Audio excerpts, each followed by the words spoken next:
we want. Winger, we're talking about cover for Saka.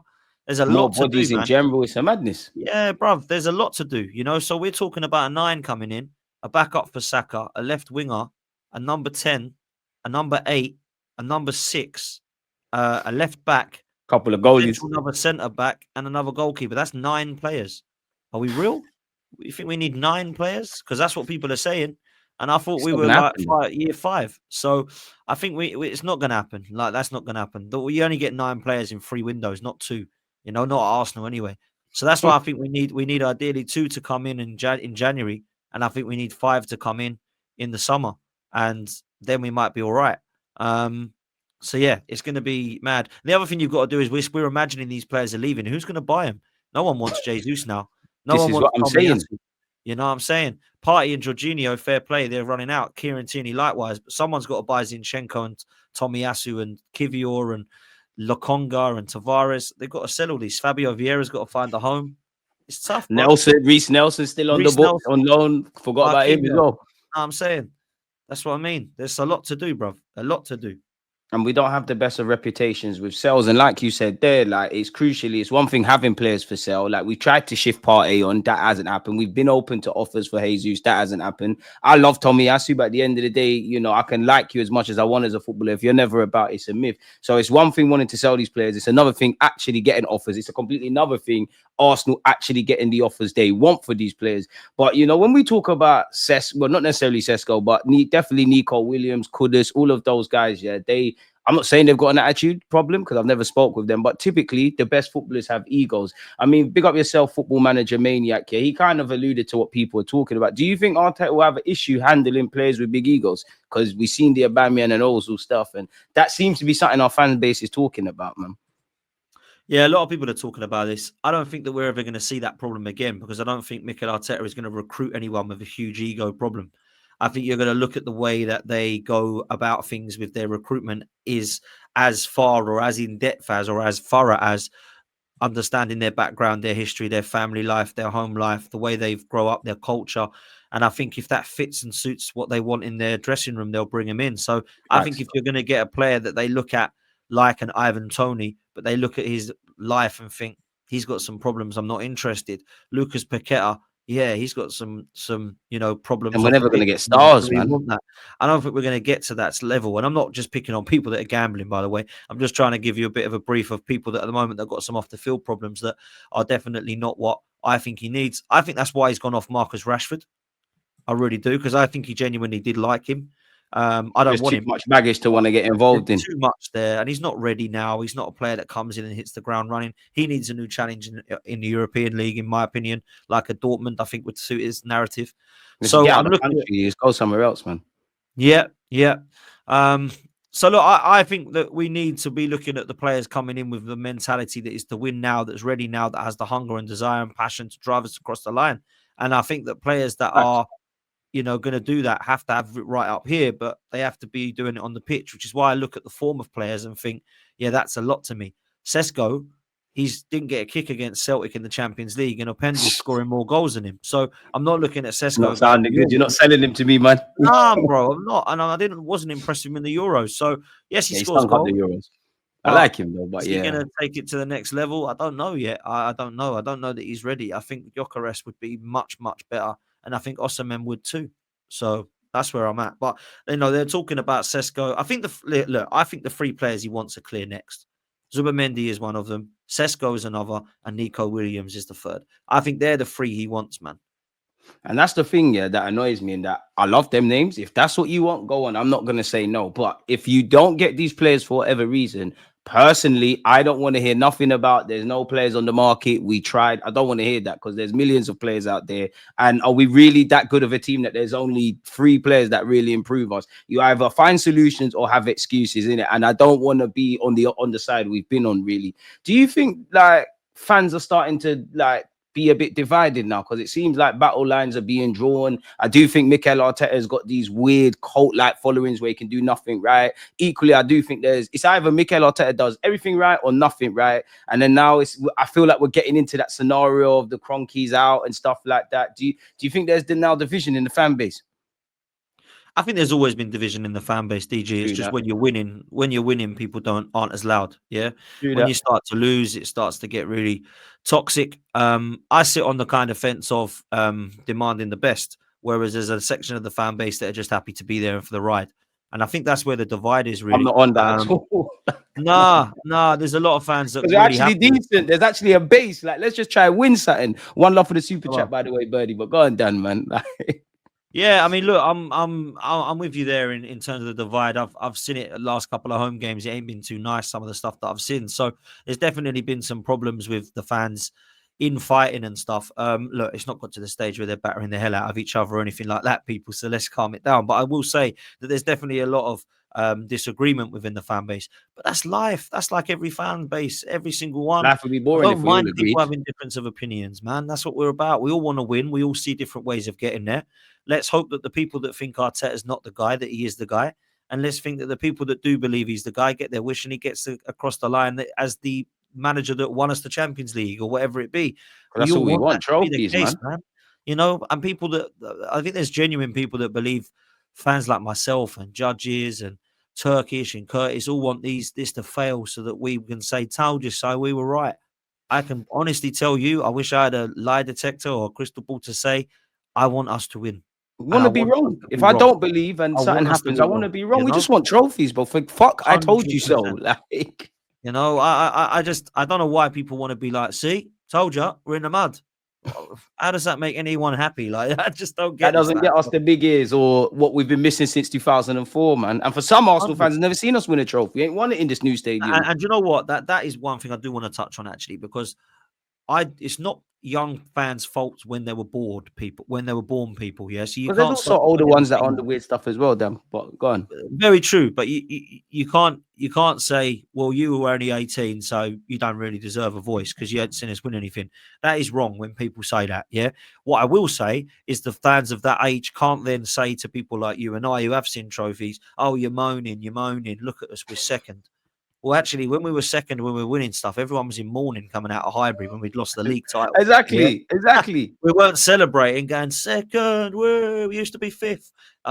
You know what I mean? That isn't what happens. Yeah, that's not a celebratory trophy. So that's what we got to be realistic about. So look, I don't like the fact that when you have a difference of opinion, you have to argue and shout in each other's faces. I don't get any of that stuff. For me, I always talk to fans. I actually like talking to fans that have different opinions to me. Amen. Then it starts to give you a bit of an understanding of how perhaps you should be seeing things and how they see it differently. And I've been swayed by people before to say, "Oh, do you know what? Yeah, didn't even think that's what that, it's about, man. No one's trying to force opinions down anyone. I don't get. Look, people in the game: Tom, Harry, Clive Palmer.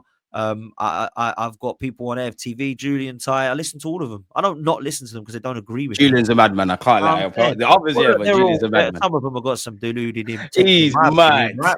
But I'm not gonna lie. I enjoy listening to people that have difference of opinions to me because it makes me look at things maybe a little bit differently. And sometimes perhaps we all go over the top when we lose and we get angry and we get hurt, bro. So we love the sport. We love the team better. Yeah, we don't sit there. We want to blame everyone when everyone's feeling like us. And when people are walking next to us, going, "Well, hey, no matter, we're out. We're going for the title." I'm thinking, "What are you so happy about, bro? I'm hurting over here. What are you happy about?" This is the frustrating thing that I get. But maybe I shouldn't get that emotional about it. But I can't help it.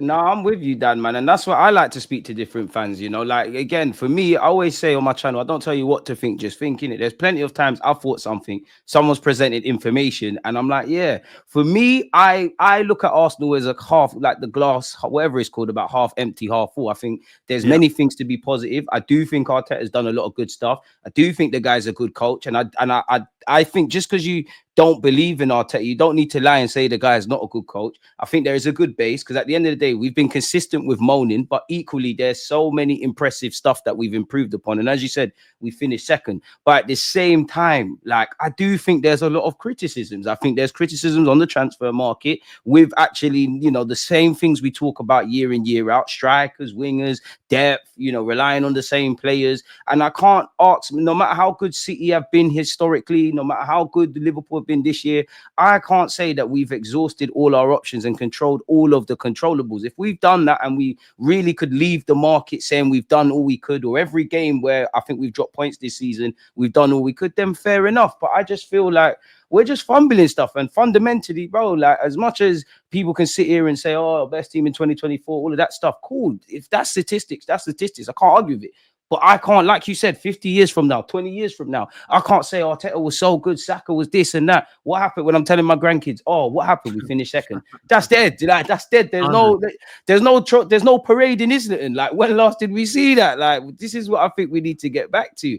And I just think there's just far too much division and unnecessariness in that, because I think people are just invested in their own egos. But as you said, I'm with that. I do want to ask you, like, to wrap it up, last question for you. Have to, bro. Like some Arsenal fans would say, you know what, we're out, we're still technically in the League Cup, but we're out of it. We're out the FA Cup. Liverpool are still competing on all the trophies. Could this give us a spring in our step, really? One game a week kind of thing. Like, can we afford, like, can we get the Premier League trophy over the line and maybe even the champs? Look, man, all we know at the moment is we're definitely out of the FA Cup. That's all we know. We don't know what happens at St. James Park. We believe we're going to potentially lose that game. All they need is a goal, and that's it. We're out, man, but I hope. Yeah, we're not. I think we're out. We're not going to score 3. The best hope we got is to win 2-0 and take it to pens. That's the only thing I can think is the only option. We ain't getting 3 goals. I think we're out of that as well. So domestic cups is not our year this season again. Champions League, I'm never going to write that off.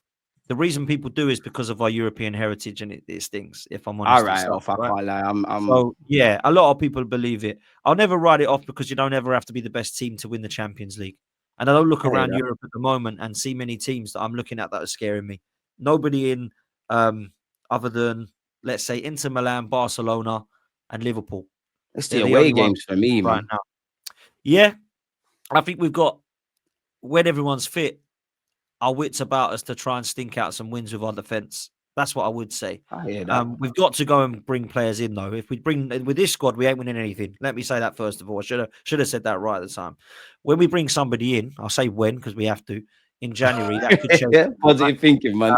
Positive thinking. So that's the Champions League. We might get lucky in that because that's a tournament you can get lucky in. I look at the teams that have won it; they were never the best. Time we need luck. We never get the luck. Like, no, we need it. We need it. The Premier League, I think it's done. And I don't think it's done because I'm with you. Liverpool are too good. I think it's done because Arsenal aren't consistent. So if Arsenal went on a run, and let's say we've had 15 wins in a row, I'm looking at things differently, thinking, right, we're 4 points behind. We've just won 15 in a row. We're on fire. This could happen, but we're not. We're off the back of some real bad results as well, man. Playing well. We're looking in front of goal dodgy. Liverpool aren't looking horrendous, and they're saying, oh, we've somehow got ourselves to 4 points. They haven't played bad in those games. They've drew a couple. They're not getting spanked every week. So I think that they will also do this as well. They'll potentially. I'll just say it to Nathan in the chat. I wasn't Arteta out on Sunday at all. I said I'm giving him till the end of May. Go watch my fan cam. Yeah, people think I was Arteta out on Saturday. You know how it goes, man. You know how it goes. My fan cam, man. Go watch my fan cam. Give him until May to win the Champions League or the Prem. That's what I said. So I don't know why you're spreading lies, bro. Do you know what? Even if go on, Dan. Go on. No, I was going to say that's where I'm at with the what can we win? FA Cup, no, not for me. Carabao Cup because it's too much of an ask. Not for me. Premier League because I believe Liverpool are too consistent and we're inconsistent unless things change. And if we do get players in January, why not? Let's just say that the one that we can actually have more chance of winning is the Champions League. And people will laugh and say I'm crazy. What do you think of that, Nathan? Is that negative to say that we can win the Champions League? Do you know what I'm saying? So you can't win with these people. So that's what I would say. I'd flip a coin right now and say that's what I'd say. Heads or tails, the Champions League, because we need something and we need to start putting together ourselves as a kind of team that can win that Champions League and just go in and do your, go through your stinky tactics if you need to get us over these 2-leg affairs, and let's see how far we can go in this one. That's what I would say. That's where I'm at, Dan. It's like it's a weird one with Mikel Arteta because for me, I think there has to be conversations in May. I'm not quite at that like get him out, and I'm not at that stage of I don't just support everything he does. I think it's really a mixed bag with Mikel Arteta. I could understand if people want him sacked in May, and I think there's points you can counteract towards that, but I don't think there's a definite kind of defense for that. Equally, if people want to keep him, you could argue it's going to be more of the same. I just think it's a multi-layered kind of thing, man. I do think there's a lot of good stuff. I don't believe in the rhetoric of just saying, who are we going to get and keep Mikel Arteta just because we're not going to try anything else. Neither do I think sacking the man's going to bring anything necessarily. I just feel it's a mixed bag where there's no right or wrong, and it's just, I just want us to get over the line. For me, I rate Arteta. I like Arteta, but I can't rate you. See what you're doing from a coaching perspective. You made us great in the top 6 and all the good things you've done, and not hold you to those high standards. And I do think there's some fans that waffle about Mikel Arteta. But if you have him up there, you have to hold him up there. It's like Bukayo Saka. We rate him. If he scores goals, he's getting praise. If he misses tap-ins, we're going to get vexed. So it's a weird one, man. What I would say is I don't think Arteta gets sacked while you get in the top 4, while fans are still buying into it and you're going to the stadiums, and also while the players are buying into it. So it's a techie one, but every year that it doesn't happen, there has to be a decision, a conversation. I appreciate Arteta taking us from the mess and fixing it, but now the conversation is getting over the line, and it's another one of where I just think we are not taking advantage of what we could do. And we all know City are going to hit back. Chelsea are going to get back to where they're doing. Don't know how Amorim and United are going on, but it's not just going to be us second and us in the title challenges. Everyone, including us, we're going to get better. So it's a mixed bag, man. I hope we're all wrong, people. If we do have any doubts, and we've done a double or we've won something, everybody wants that, as Dan's alluded to, man. But Dan, you know how the content game is, man. You're not allowed to change your mind. You're not allowed to do any of that. It's mad, bro. Crazy. If you say, "Oh, Arteta did well," flip flop. You said he was rubbish last week. No, he was just rubbish last week, and he did well this week. That's not a flip flop. That's just saying what you think. It's bizarre, bro. But I think people use terms that, like, I think they think you get annoyed by it. Do you know what I mean? Oh, he's rattled when everyone don't really care about that, or he's a flip flop, and they think it really hurts you. Like, as long as they're talking, man, it's better that. Make sure you're subscribing to the channels, man. They want exactly. That makes you view your content more, I suppose. But look, I'll say this quickly: we have 17 games left, bruv. Right, in the league. This is just 17 cup finals. It's got to that stage now, man. And this is what I'm saying. So I think we can afford to drop 2 more games. That's it. Are we going to win 15 out of 17? I hope so. I don't see it. When you put it like that, I get scared then, you know. That's what I'm saying. And the reason I say that's if Liverpool do what I'm expecting. And Liverpool have got to then, on top of those 2 games we drop, they've got to drop those 2 plus another 7 points because they're going to beat Everton. So that's, what's that, 3 games. So they've got to lose 5 or drop 5 games, Liverpool, in 17. That means they're only going to... We've got to beat them at Anfield, if I'm honest. And we've got to beat them. We do that. I think it's too much of a hurdle, bro. I think it is. It's a madness, and that's the thing about us. There's reasons to be optimistic. There's also reasons to believe it's a missed opportunity, but we'll just have to see, man. It's gonna have to start this weekend beating Villa. Like, it's all fun and games winning the North London derby.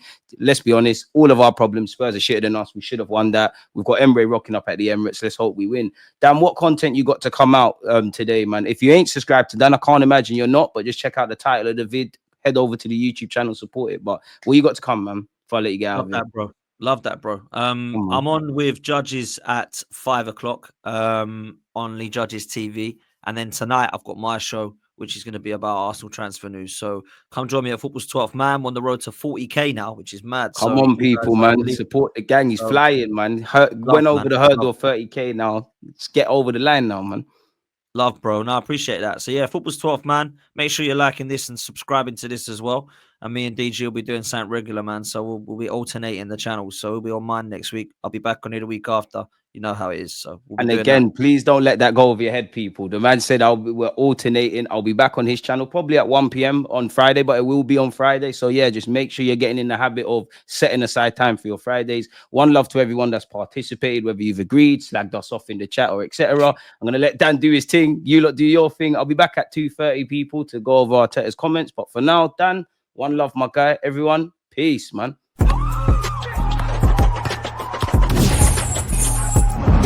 Always